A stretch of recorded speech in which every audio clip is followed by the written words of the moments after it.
आज हम पढ़ेंगे एंट्रोपी में आने वाले बदलाव के बारे में जब हमारा system small amount of heat लेता है। अगर हमारे पास कोई सिस्टम है जो कि इक्विलिब्रियम में है तो उसकी एवरेज एनर्जी E बार होती है और number of accessible states omega function of E बार होती हैं। अब ये सिस्टम अगर small amount of heat Q absorb करता है तो इसकी एवरेज एनर्जी में बदलाव आएगा। तो अब आपके सिस्टम की एवरेज एनर्जी क्या हो जाएगी? ये बन जाएगी E बार प्लस Q और एवरेज एनर्जी में बदलाव के कारण जो नंबर ऑफ एसेसिबल स्टेट्स हैं वो अब होंगी omega function of E bar plus Q।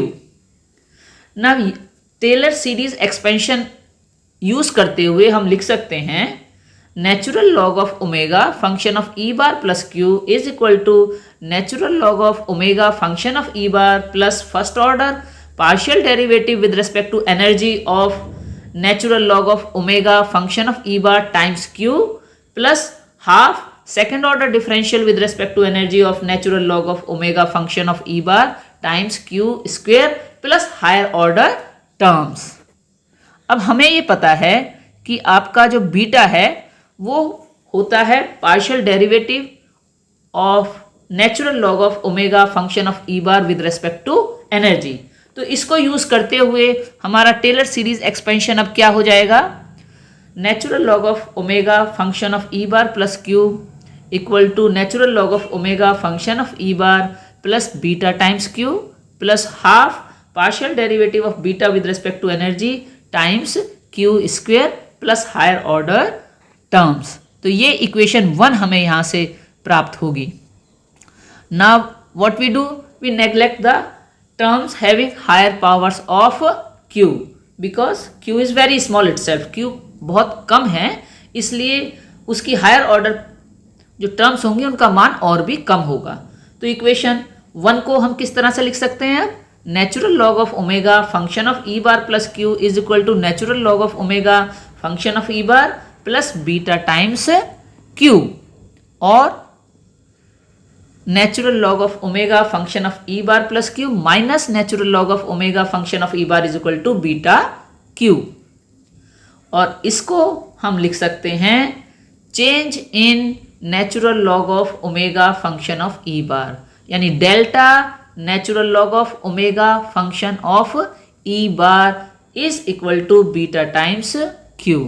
तो इक्वेशन 2 हमें बता रही है कि जो स्मॉल हीट ट्रांसफ़र था उसकी वजह से सिस्टम की एसेसिबल स्टेट्स में क्या बदलाव आएगा। तो यहाँ पर delta natural log of omega function of E bar is equal to natural log of omega E bar plus Q minus natural log of omega function of E bar. Now from equation 2 if we multiply both sides by the Boltzmann constant K से आपने multiply कर दिया equation 2 को तो आपको equation 3 मिली और K को हम अंदर लिख सकते हैं क्योंकि कांस्टेंट है। तो delta K natural log of omega function of E bar this is equal to K beta times Q। तो इक्वेशन 3 हमें यहां से मिल जाती है। तो इसको हम किस तरह से लिख सकते हैं? इसको आप लिख सकते हो, अभी पिछले लेक्चर्स में हमने नया पैरामीटर एंट्रोपी पढ़ा था। तो आप ये देख रहे हो इक्वेशन 3 में जो लेफ्ट हैंड साइड में टर्म आ रही है वह एंट्रोपी है।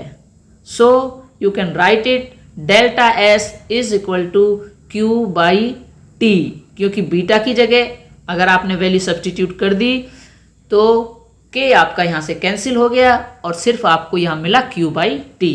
तो इक्वेशन 4 यहाँ से मिलती है change in entropy is equal to Q by T और change in entropy is directly proportional to the amount of heat transferred to your system.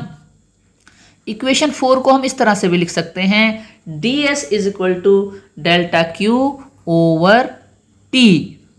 तो इक्वेशन 4 को आपने इक्वेशन 5 की टर्म्स में लिखा है, इसमें जो डेल्टा क्यू है दैट इज द वो थोड़ा सा हीट का अमाउंट है जो कि ट्रांसफर हुआ है आपके सिस्टम को, और T यहाँ टेम्परेचर है ऑफ द सिस्टम। और ये इक्वेशन 5 रिप्रेजेंट कर रही है change in entropy ds in the system due to the small amount of heat transfer to the system. तो इक्वेशन 4 और 5 दोनों एक ही इक्वेशंस हैं, उनको लिखने का तरीका अलग है। कि अगर हम ये कहें कि बहुत ही कम हीट डेल्टा क्यू दी गई है हमारे सिस्टम को, तो उसकी वजह से जो थोड़ा सा बदलाव ds एंट्रोपी में आया तो वो कितना होगा, तो उसको हम इक्वेशन 5 की फॉर्म में रिप्रेजेंट कर सकते हैं, ds is equal to delta Q over T. और आप ये देखिए, ये जो इक्वेशन आपको मिली है, this is also known as second law of thermodynamics, ds is equal to delta Q over T. इसे हम थर्मोडायनामिक्स का दूसरा नियम भी कहते हैं, जिसके अनुसार एंट्रोपी हमारे सिस्टम का एक बहुत महत्वपूर्ण पैरामीटर होता है, और एंट्रोपी में आने वाला बदलाव आपके सिस्टम की एसेसिबल स्टेट्स में आने वाले बदलाव को बताता है। जब भी सिस्टम एक मैक्रो स्टेट से दूसरी मैक्रो स्टेट में जाता है तो उसकी एंट्रोपी इंक्रीज होती है, जिसकी वजह से जो नंबर ऑफ एसेसिबल स्टेट्स हैं वो भी आपके सिस्टम की बढ़ जाती हैं। Therefore, we can find an expression giving change in number of accessible states in terms of change in entropy। तो एक हमें ऐसा रिलेशन निकाल सकते हैं कि जो चेंज एंट्रोपी में आने वाले बदलाव की वजह से नंबर ऑफ एसेसिबल स्टेट्स में क्या बदलाव आया। तो आप अपनी इक्वेशन को इस तरह से भी लिख सकते हैं, natural log of omega plus delta omega minus natural log of omega will be equal to beta Q, और this is equal to Q by K T. और इक्वेशन 4 को यूज करते हुए आप इसको लिख सकते हैं, natural log of omega plus delta omega minus natural log of omega is equal to delta S over के।